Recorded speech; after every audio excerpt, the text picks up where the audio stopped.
Welcome to Satsang, and especially on such a beautifully auspicious day as the New Year. Really a time to be appreciating, celebrating the incredible blessings that we've been given. Even in the face of the hardship, in the face of the difficulties, in the face of the challenges. So many blessings we've been given in 2021.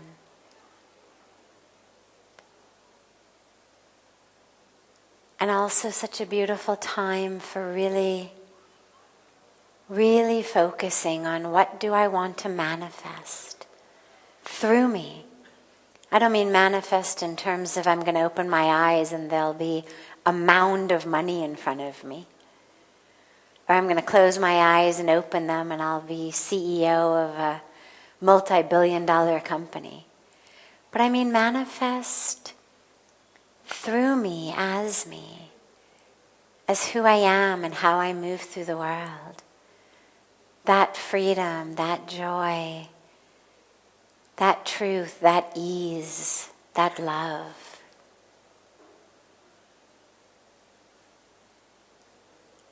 And we begin as always with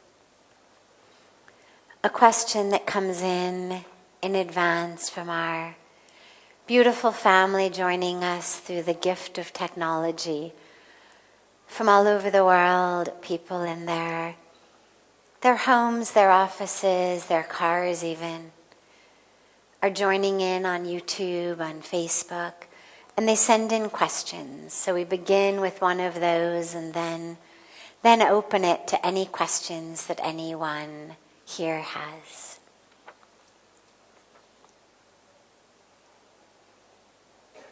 How does forgiveness help to bring more freedom in my life?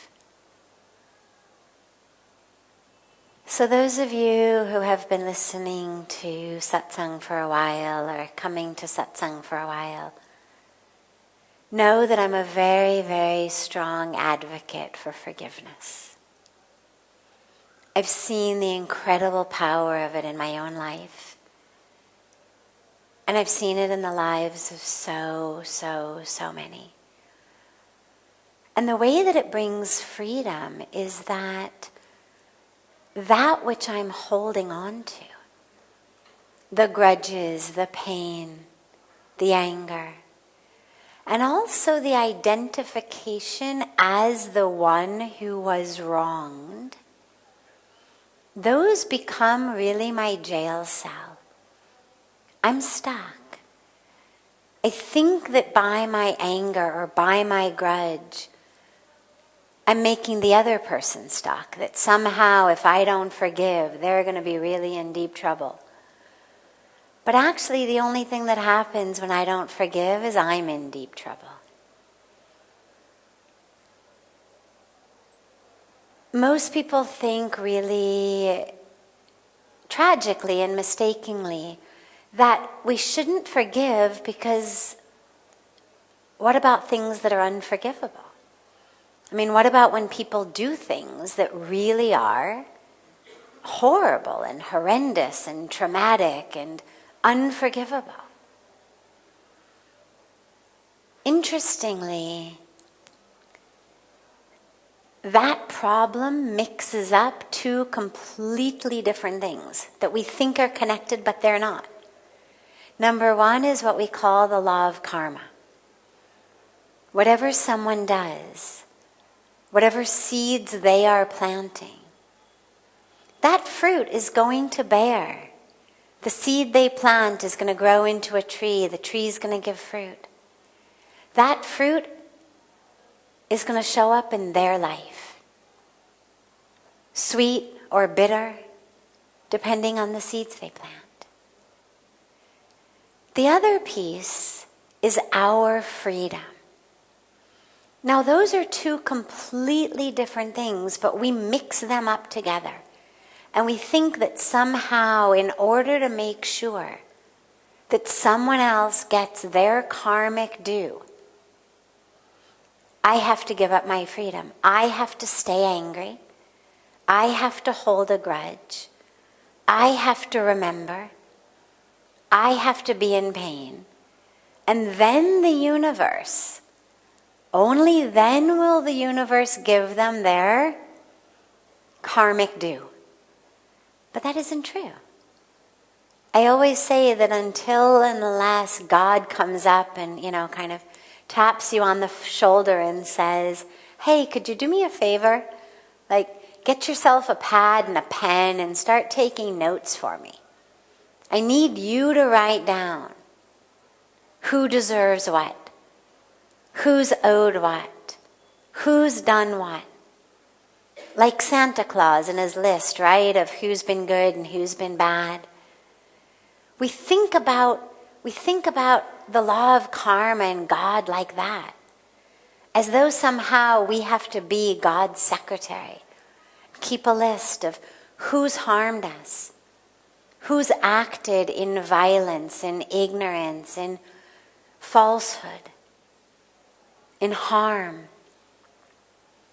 But that isn't true. God doesn't need a secretary. God doesn't need our notepad. The law of karma is not dependent upon us to remind it. It's like if you plant an apple seed. Nature knows how to turn that apple seed into an apple tree that will give you apples. It doesn't need you to stand there and go, remember, apples, apples, apples. No oranges, no peaches, apples. Doesn't need us to do that. Nature knows how to turn an apple seed into an apple tree.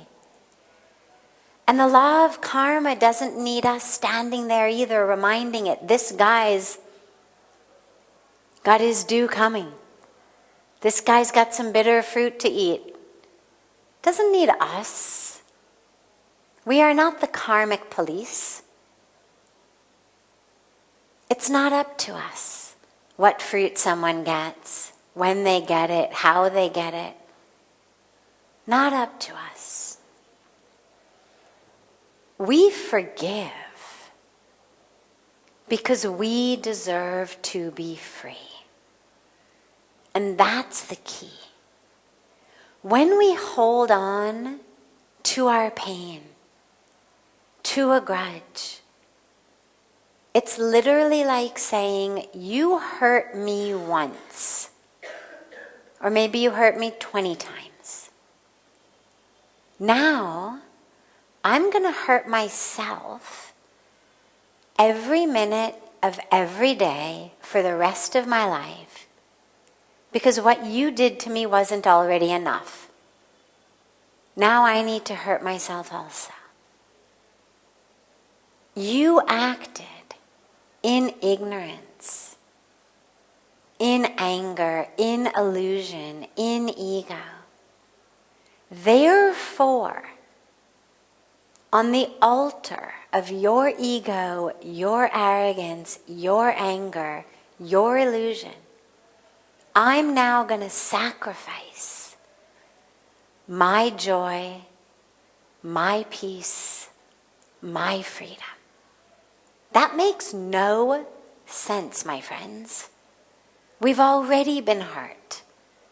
We've already been abused or cheated or betrayed or lied to. Why in the world would we now take the side of the person who hurt us and say, well, you only hurt me this much. I'm going to come in and finish the job for you and make sure that I'm hurt this much. Why would we do that? It makes no logical sense. But when we hold on to pain and grudges, and the identification as I'm the one who was abused, I'm the one who was lied to or cheated on or betrayed, it's literally like saying, okay, you want to hurt me? Fine. I'll do it for you. I will make sure for you that I am never in peace, that I am never in joy. Makes no sense. So we forgive because we deserve to be free. Whatever someone has done to you, you deserve to be free.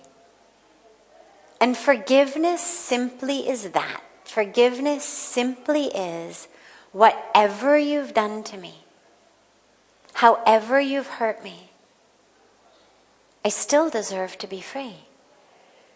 Because whatever you did in your ego, your ignorance, your arrogance, your illusion. You didn't do it to me because I'm a bad person and I deserve pain. You did it to me because you're in your own ignorance right now. But that doesn't change me deserving freedom. And so that's why we forgive. Because we deserve to be free. And whether it's something small, whether it's something big, taking care of our own hearts is the most critical thing to do. Taking care of our own inner peace, our own inner sthiti, what we call the swasthiti, my internal circumstance, situation. That's my job. Not to punish you. And of course, as it said so beautifully, getting angry is like drinking poison but expecting the other guy to die. When we hold a grudge, it's literally we're the ones who are drinking the poison. We're the ones getting ulcers and not able to sleep at night and stressed. But thinking that we're somehow hurting the other person. Half the time they don't even know you're holding a grudge. So whatever has happened to you, you deserve to be free. And so you need to let go in service of your freedom. Because that's your highest calling. Your freedom, your joy, your truth. No one's ignorance, no one's ego, no one's arrogance is worth your freedom, your joy, your peace. And we don't have control over what other people do, but we do have control over our own reactions to it. And so we clean our hearts every day. Let go, and let go, and let go, so that we can be free.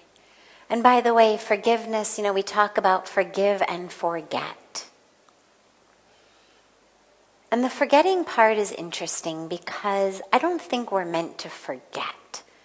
I don't think that situations and circumstances are given to us in our life just for us to pretend that they never happened. What we are supposed to let go of is the emotional sting to it, the emotional reaction to it. But we're supposed to remember the lesson. So if you cheated me or betrayed me and you were my best friend, but we went into business together and you stole all my money and betrayed me, well, I don't want to hold on the anger and the sting for my life. I don't want it to be so that every time I think of you, my stomach hurts. That's why I forgive. But the lesson of, hey, don't go into business with friends, that's actually a good lesson to hold on to.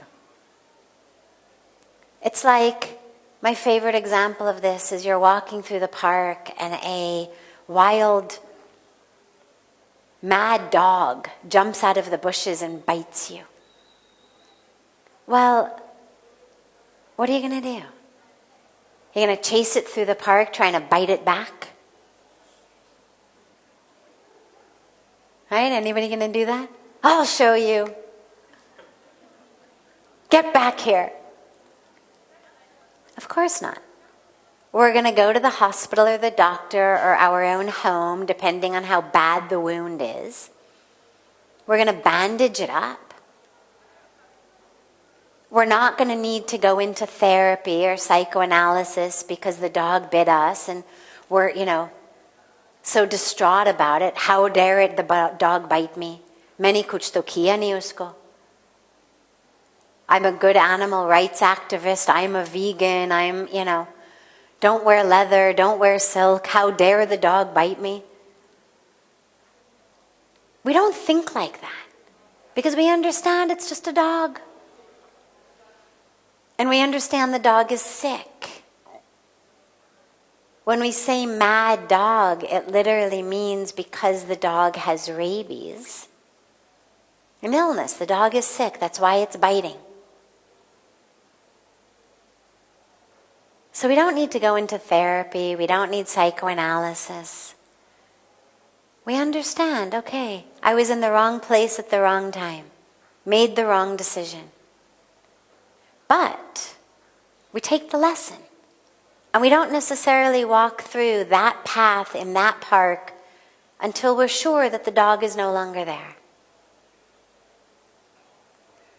So I don't think it's so much forgive and forget that it ever happened, but we let go of that emotional response to it. So when I remember the lesson, I do so without my stomach hurting, without starting to cry, without becoming tense and stressed, as though I'm reliving it, without feeling like my blood is boiling in anger. So we let go of the emotional reaction, but we take the lesson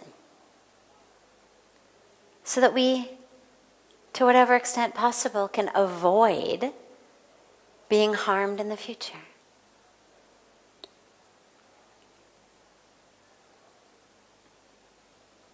If anyone here has a question, yes. No, सूरज, अच्छा पीछे भी है, चलो यहाँ भी है, पीछे भी है, ठीक, okay. First there and then you. Sadhviji Pranam. I will listening you from last 3 days. I just have one simple question. I will listening many spiritual gurus and all the says माया को त्याग दो. But they have a very उनके पास बहुत बड़ी संपत्ति है, बंगले हैं, गाड़ी है, मतलब लोग बहुत लग्जरी लाइफ जीते हैं और सब बोलते हैं कि माया को त्याग दो, मोह है, ये सब, इसमें कोई सुख नहीं, आनंद नहीं है, लेकिन वो सब 5 स्टार फैसिलिटीज में जीते हैं. तो वैसे सिंपल सा क्वेश्चन है, money and things is important और not? So there's a very beautiful and very famous philosopher named Abraham Maslow. And I won't go into the details of his research and teachings, but he left us with a very, very beautiful and very apt, what we call hierarchy of needs.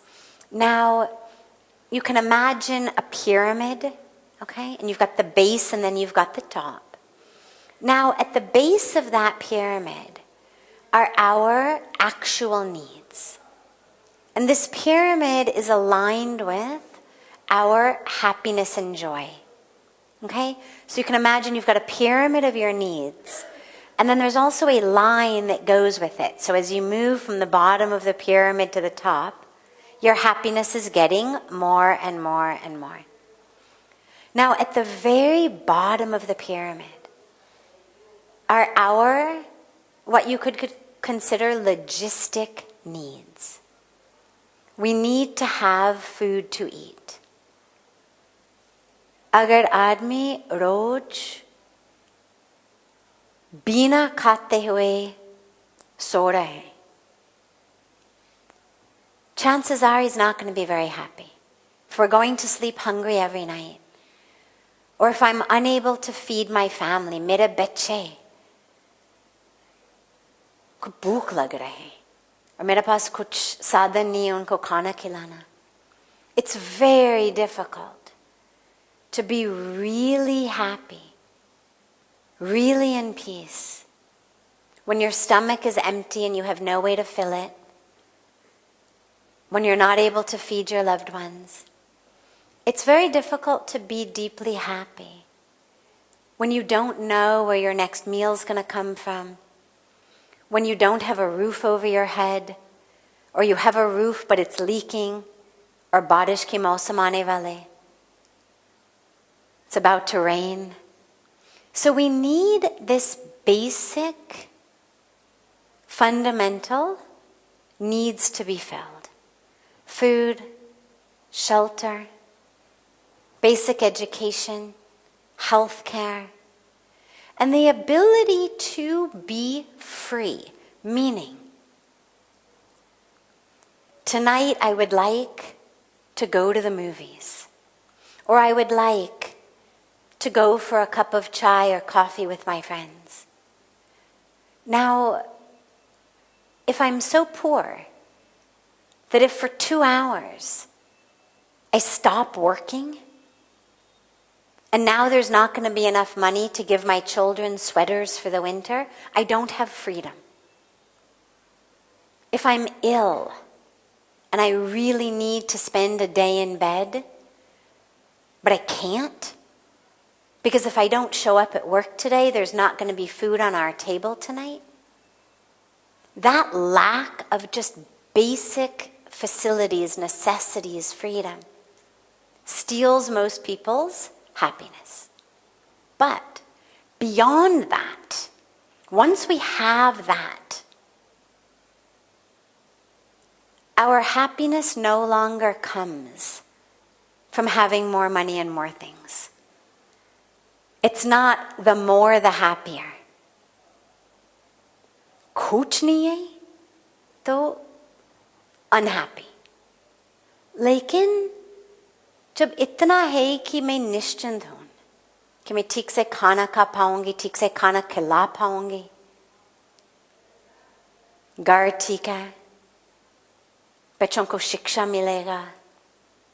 Beyond that, the things that bring us happiness are not more money, more gold, more things. The things that bring us happiness beyond that are connection. Connection. Connection is critical. Now, most people think of connection in terms of my friends or my family members. And that's beautiful. But as Pujya Swamiji leads us in singing every night on the banks of Ganga, Sabse Unchi Prem Sagai, that highest form of love, the highest form of connection is with God. We know in families, in friends, there are beautiful moments and then there are difficult moments. There's divorce, there's betrayal, there's cheating, there's unfulfilled expectations, there's so much. So it's not that that connection in and of itself brings me always joy. But that connection with God does. God's not going to betray you, not going to harm you, not going to tell your secrets, not going to divorce you. So connection is critical. Another very critical piece is what we consider meaningful work. Something that at the end of the day, I know that it mattered to someone somewhere that I got out of bed that day. That me getting out of bed in the morning had an impact. Not just that my bank account became bigger or I bought more things, but actually that somewhere, someone was positively impacted by the fact that I chose not to stay in bed all day. And of course, there's a million different ways that that can happen. But to be able to be engaged whether it's the way we actually make a living or whether it's not. It may be what we do in our free time. But to have enough hours of our life, ones that are meaningful, that are making a difference in some way. Doesn't matter whether you're stuffing envelopes to raise money for a volunteer organization, or you're cleaning their windows,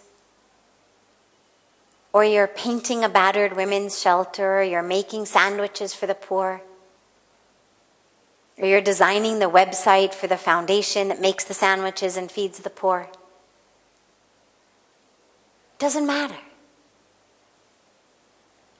Whatever you're doing, that it's having an impact. Or, of course, that you're the CEO of a company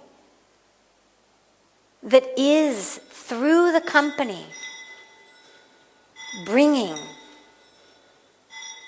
great change, great assistance, great help to so many people.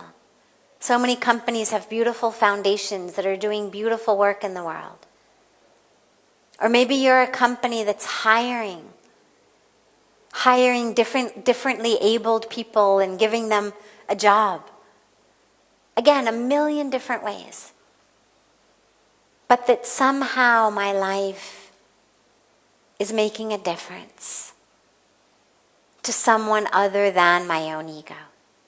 I remember when I was in the midst of getting my PhD in psychology, before I came to India, I was already very frustrated. I was a straight A student. I was a very good student. But I really wanted to help. I had gotten into psychology because I wanted to help children, especially children who had been abused and harmed in some way. And I kept feeling like I was jumping through hoops. And I remember saying to my advisor, when is any child actually going to be able to benefit from what I'm doing? That at the end of every day, I feel only like my ego has benefited. I got another A on an exam, or another teacher said, "Oh, that was a very smart comment you made in class." Or I got the highest grade on something, and so the ego was happy. But I was already aware that the only one being benefited by my existence was my own ego. No matter how much education I kept getting. And I was getting very impatient. When is it going to start really making a difference? Because this is critical to our happiness. And I was really aware of it. And when I came to India, aside from the deep spiritual experiences, when I met Pujya Swamiji, in addition to being so aware that I had met this divine being whose blessings, whose grace was going to transform my life, aside from that, when I saw all of the programs, the humanitarian work, the charitable work, the schools, the programs for women, the medical care programs, the programs for the environment, I realized that God was giving me a chance to be part of something that really made a difference, rather than just having my ego jump through hoops. And so that sense of meaning is critical. So don't worry about what others are doing. Gold खरीदने दो, गाड़ियाँ खरीदने दो, क्या फर्क पड़ता? कम से कम कोई तो खरीद रहे हैं, वो जो बेचने वाले आदमी को कुछ मिल रहा है, वो अपनी फैमिली को खाना खिला पाएंगे. ठीक है? Don't worry what they're doing. But worry about yourself. Of how am I going to find my joy? Make sure those needs are fulfilled. Make sure that there's, something in the bank so that you know if you're not working next month, there still will be food on the table.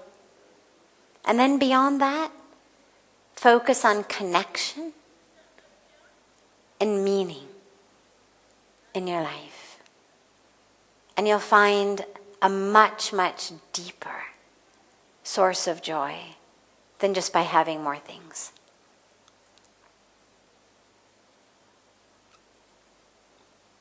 Beautiful. Yes. यहाँ पे आगे Sandeep ji. Yeah. Hello, I have another question. I was wondering, maybe it's a little bit of superficial question. You told in the previous answer to the previous question about the occurrence with the dog. I can understand that your karma decides how you react or how you act in certain situations, but do you in some way attract like the dog you interfere with? So in what sense you may be attracting certain situations in your life, or is that just too superficial? No, it's not superficial at all, but there's one word that you're using that I'm not getting. Inko mic pakad lene do ek minute ke liye.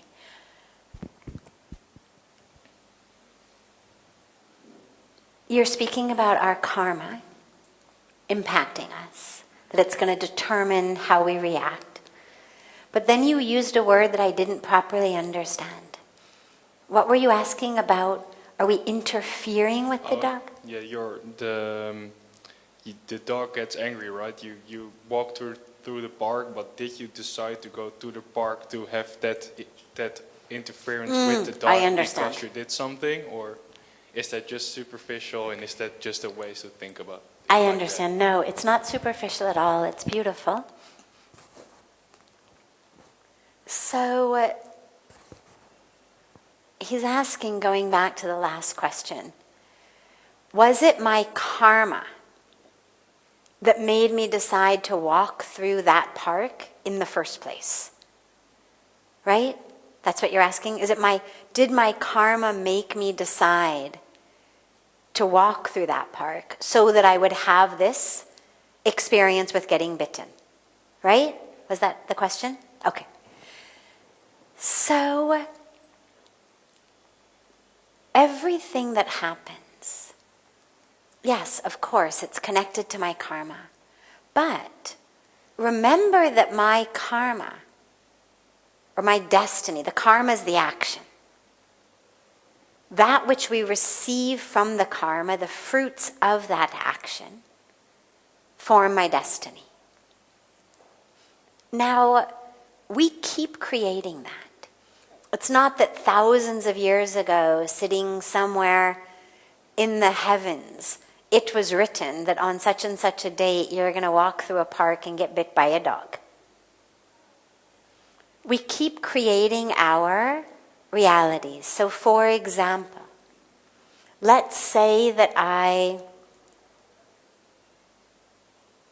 made a decision that to me what was most important was to get ahead in my company. That I really, really, really, kuch bhi ho jaye, I want to become higher up in the company.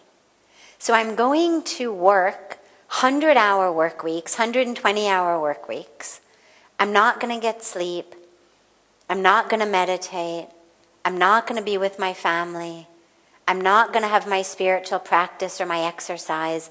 I'm just going to work, work, work. Now, that's a decision I've made. It's karma. It's an action.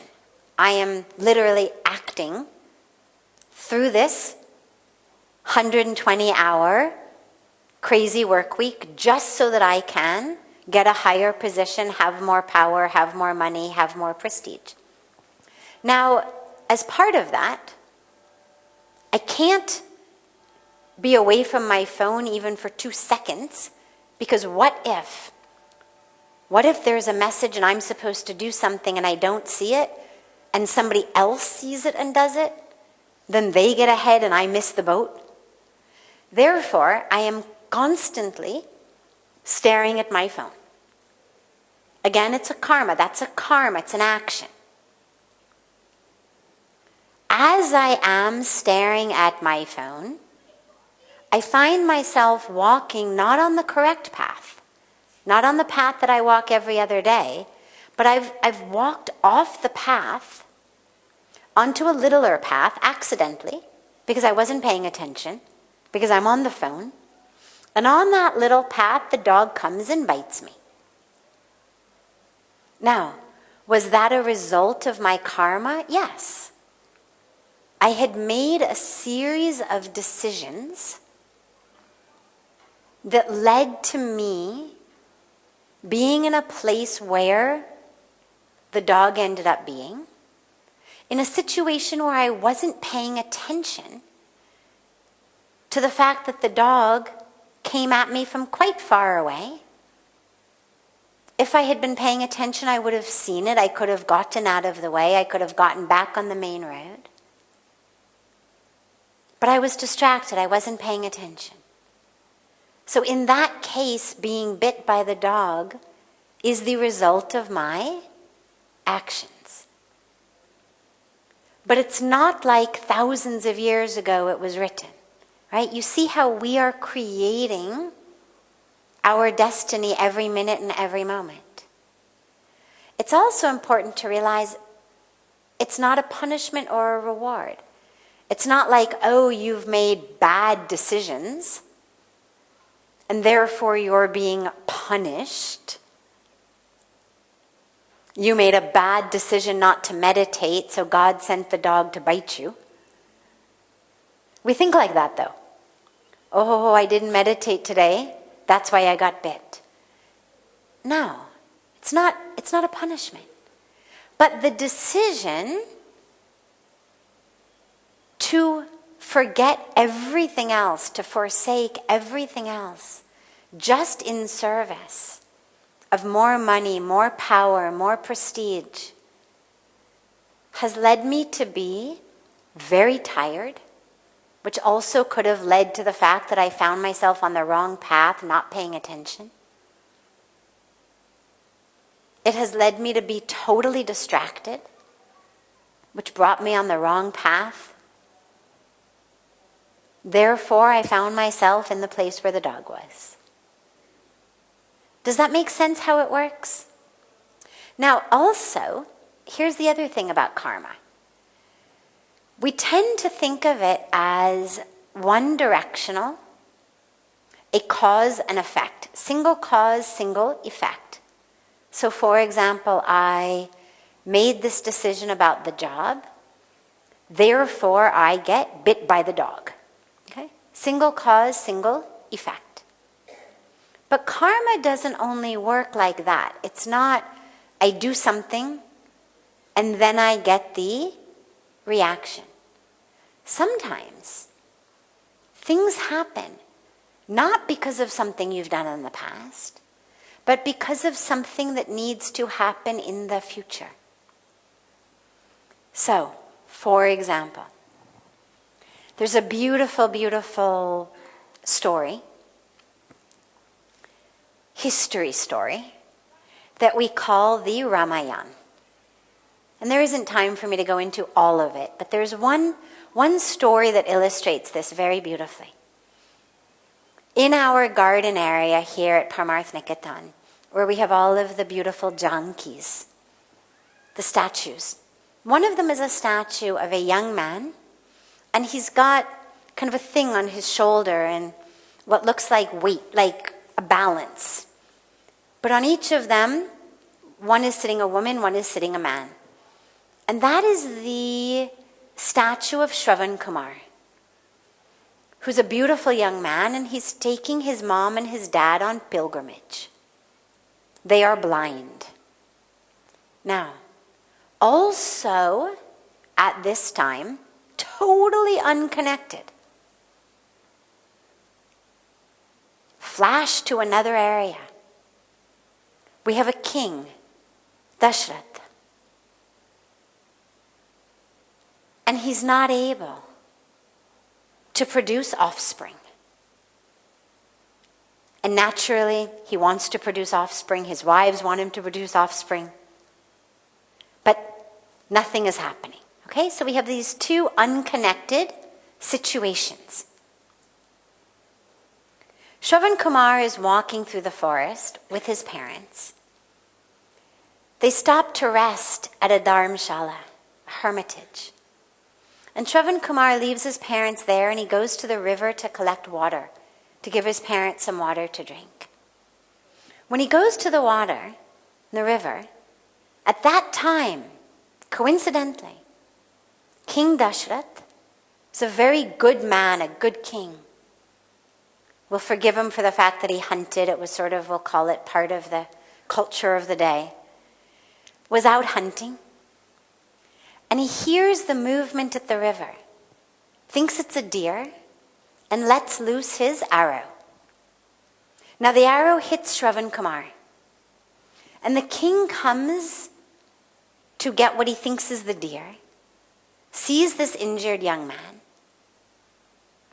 feels horrible, obviously. He's just bereft.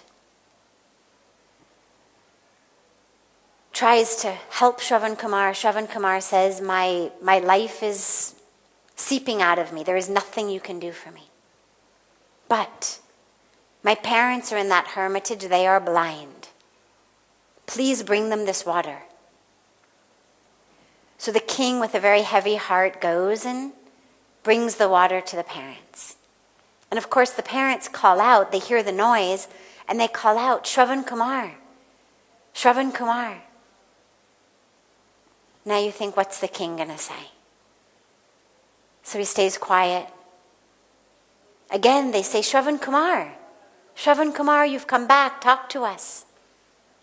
And finally the king brings himself to tell them this horrible mistake that has happened.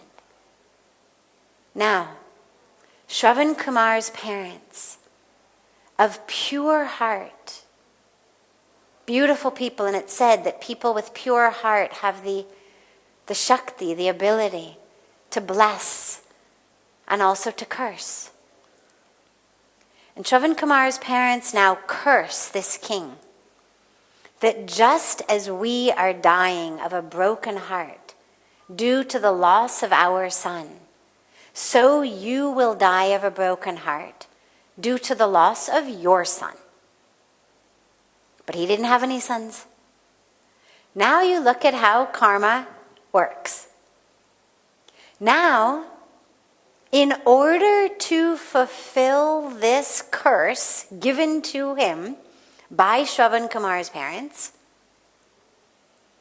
now the universe has to give him offspring. Okay? So again, it's a very long story, but eventually he has 4 sons.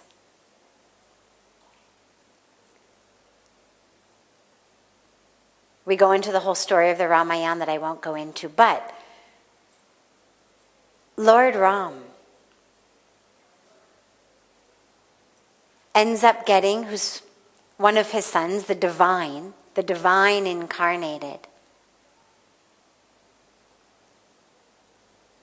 ends up getting sent off to the forest. The king has to send his son, his divine son, on the day of his coronation as king, into exile for 14 years.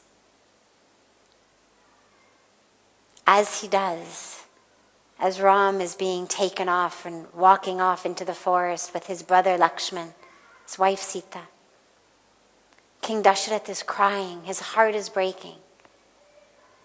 And in that moment, he suddenly starts calling out, Shravan Kumar, because he remembers, he understands. No one knows what's happened, but he understands. Now, I share that story because otherwise we could say, why did Ram have to go to the forest? It makes no sense. He's the embodiment of Dharma, of righteousness, of the perfect son, of the perfect husband, of the perfect brother. But he had to get exiled because his father had to die of that broken heart due to this curse. So you see all the different ways that karma is, and of course that's only one strand of it. There's of course all sorts of other strands that also weave in. Other people's lives, other karmas. So it moves in every direction. Sometimes something happens because something else in the future has to happen. Now, one way of looking at it is to say, King Dashrath had to have these sons because of the curse from Shravan Kumar's parents. But a much deeper way of looking at it, in terms of actually the incarnation of Bhagwan Ram on earth, is in order to have the son who's going to be this divine incarnated on earth, Shravan Kumar had to be killed and his parents had to curse the king because the king was supposed to have this offspring and he wouldn't have this offspring otherwise. So that which otherwise seems like a senseless tragedy for Shravan Kumar to be killed makes sense if you understand that the universe needed something to fall into place so that Lord Ram would be born. So it's very complex and very beautiful.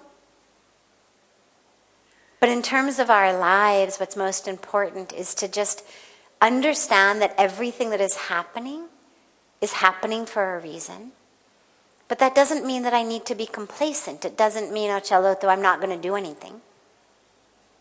Whatever it is, just let it happen. We need to be actively engaged in creating our destiny. Engaged in karma, in action. I'll leave you with a beautiful and easy teaching mantra. Pujya Swamiji taught it to me in the very beginning when I first came. Engage yourself in karma under the shade of Dharma with an awareness of Brahma. And what it means is engage yourself in action. Right action. Yogic action, when we say karma yoga, it's action leading to an awareness of oneness, or action stemming out of an awareness of oneness. So we act under the shade of Dharma. We act according to Dharma, universal Dharma, honesty, integrity, compassion, truthfulness, right? These sorts of universal commandments. But also our own personal Dharma. What is our path? And then, with the awareness of Brahma, means the awareness of God. So we're anchored and rooted in that connection with the divine.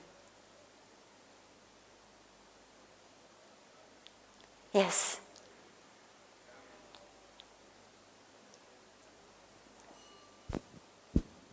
I hope the following question is not too long of an answer, but where does the universe, if you say in some way the universe acts through you, so you're kind of a receiver, where does the universe want to go if you talk in that sense? Yeah. The universe's goal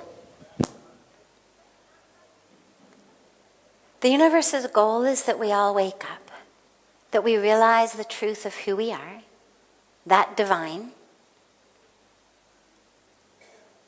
the divinity within ourselves. That's why we take birth, is to be able. That's why human birth is considered the highest birth. Not just physical evolution-wise, but spiritual evolution-wise.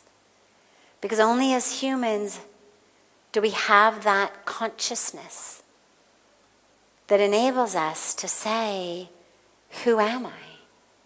Who am I? That enables us to ask, what is my Dharma? So, the reason that we get this birth is to realize our oneness with the divine. that truth of who we are. That's why we take birth. Not to become the head of a company or to become rich or to become the most powerful or beautiful, but to realize who we are. That's the agenda of the divine. That's what the universe is supporting, is us to wake up and to realize our oneness with the Creator, with the creation. To realize that that which seems to be separate is actually one. And in that awareness, we become one again. Even though we've never been separate. But we remember our oneness. That's the goal. So that's where everything that we're given is given to us in service of that goal.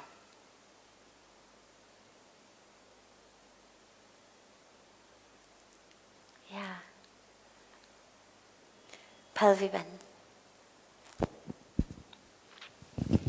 प्रणाम। मैं जो प्रश्न पूछना चाहती हूँ वो कल एक प्रश्न हुआ था, उसके उत्तर में एक रेफरेंस में पूछना चाहती हूँ।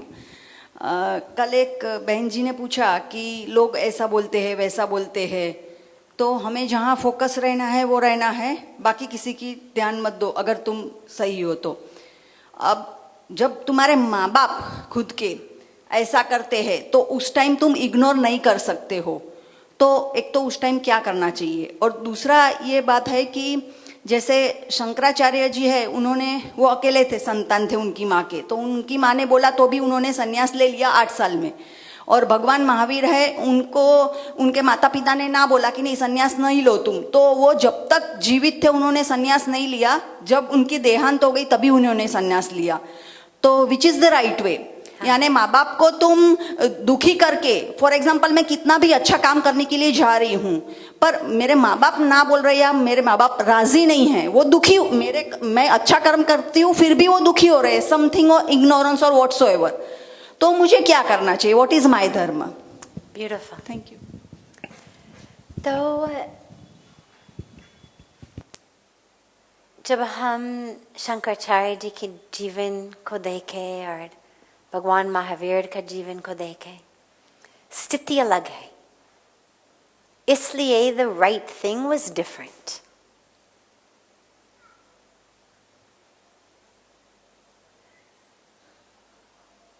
She asked, just for those who didn't understand the Hindi, that it's easy to ignore when someone else tells you that you're doing something wrong or, starts complaining or trying to tell you what to do.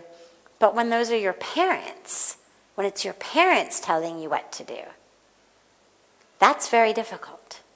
And what to do in that circumstance when, we have 2 examples of Shankaracharya or Bhagwan Mahavir, one taking sannyas even against the wishes of the parents, one waiting till the parents passed away in order to do it. Sthiti alag hai. But हमें ये देखना है अपने धर्म, in service of our parents. We're not supposed to forget ourselves. Nato, it would again make no sense. See, मेरी जो दृष्टि है, by heart I am a scientist. So I have a spiritual perspective, but I also have a scientific perspective. And for me, जब तक कुछ sense नहीं लगता, I can't buy it. I can't digest it. And so to me, I think, okay, so parents have given birth to you. That was their dharma, to give you this beautiful life. But now you are supposed to sacrifice your life, like not live it, because it doesn't make your parents happy. वो तो उल्टा थोड़ा सा लगता है मुझे कि why would they give you a life? Why would the universe give you a life through them if you're not going to be able to live that life because it goes against what they're saying you should do. See, to me that makes no sense. Scientifically, just basic common sense. If we say the universe has a plan, the universe makes sense, why would you create a being full of skills and abilities and compassion and intuition, their own sense of Dharma, just to make that being stuck because someone else doesn't want them to live it? It's like saying, I find a baby bird. A baby bird falls out of the nest. It's going to die. I save it. I put it in a box, I feed it, I nurse it back to health. Now I keep it in a cage. आप बताओ सही है कि नहीं? वो तो मैंने बचाया उसको, मेरे वजह से जी रहे। अधिकार है ना मेरा उसको बॉक्स में रखना पूरे जीवन तक? नहीं. It was my Dharma, my opportunity, you can say, to nurse this baby bird back to health, but that does not give me the right to keep it in a cage for the rest of its life. It does not give me the right to say, you're my bird now. You don't get to fly because I saved you. Now you have to just do whatever I say. So in the same way, with parents, yes, we have a Dharma as a child to ensure that they are taken care of. So for example, in my personal case, I'm an only child. When I decided I wanted to take sannyas, obviously one of the very important things to think about is what's going to happen to your parents, right? Now, by God's grace, I came from a situation in which they were very well-to-do.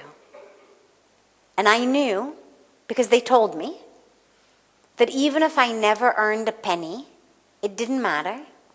They had enough that they could live very comfortably for their entire lives, even I do not earn 1 penny my whole life. Now that was a blessing, because if that was not the case, if by taking sannyas my parents would be hungry, वो तो अधर्म है. But making sure they're taken care of in terms of they're fed, they're housed, they have medical care, they're comfortable, they're appreciated, that is very different than sticking your entire life in a box and handing it to them on a platter. That's not your Dharma. Now, sometimes we are blessed by parents who can see the benefit of a spiritual path. Pujya Swamiji was blessed in that way. But it's very rare. Because remember, yes, हम माँ बाप को भगवान मानते हैं. But actually they're humans. And that's not bad. It's just the reality. They're humans. We worship them as divine because they gave us life. हम चरण में प्रणाम करते हैं. But actually they're human, meaning they have their own ignorance, ego, fears, illusions. And that's not meant to steal my life. And so in my case, as an only child, when I was going to take sannyas, Pujya Swamiji made me go and get my parents' blessings. I was 28 years old at the time. And he made me get their blessings. And the one thing that my mom said was she had very much wanted grandchildren. So, and I'm the only child. So, मैंने उनको कहा, I said, look, I understand you want this very much. एक बार जब संन्यास लूंगी तो पीछे तो जा नहीं सकती हूँ. अब तो फिर possibilities will be over. I said, but I haven't taken it yet. मैं लेने जा रही हूँ. But if you really want a grandchild, I will do that for you. मैंने सीधी सीधे उनको बोला था. मैंने कहा कि I will go out. I will get myself pregnant. And I was serious. It was not an offer that I didn't intend to keep. If she wanted it, I would have done it. I said, I will go out. I will get myself pregnant. I will carry the child for 9 months. I will give birth to it. And I will hand it to you. And if that is what you want, I will do that for you. You have given me life. I can give you 9 months of mine.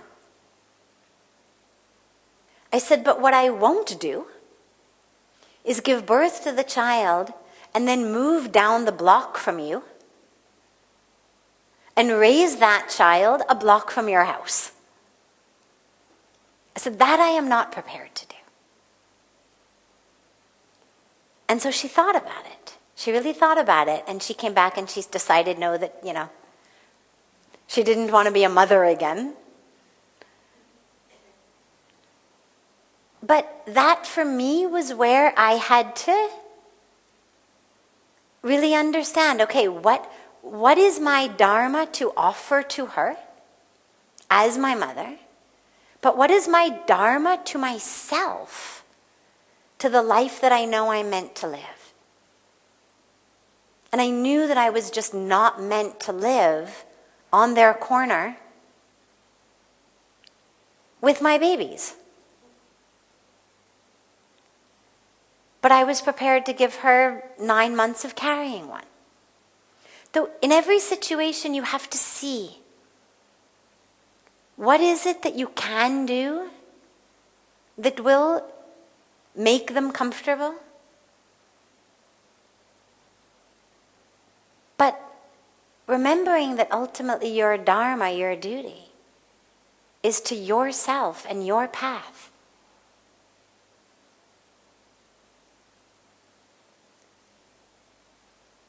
Yeah, so we don't let other people, chahe they're our parents, chahe they're anybody, we don't allow their narrow vision or their agenda, no matter how much we love them, we don't allow that to prevent us from living our Dharma. Now, in the case of Bhagawan Mahavir, I don't know much about his life, but what I would say is that I'm sure if you go into the depth of his life, there will be some beautiful karmic reason why he was meant to take sannyas later. Not just because his parents said it, but there's going to be some other karma, destiny part of his life or of his teachings that is meant for. Beautiful.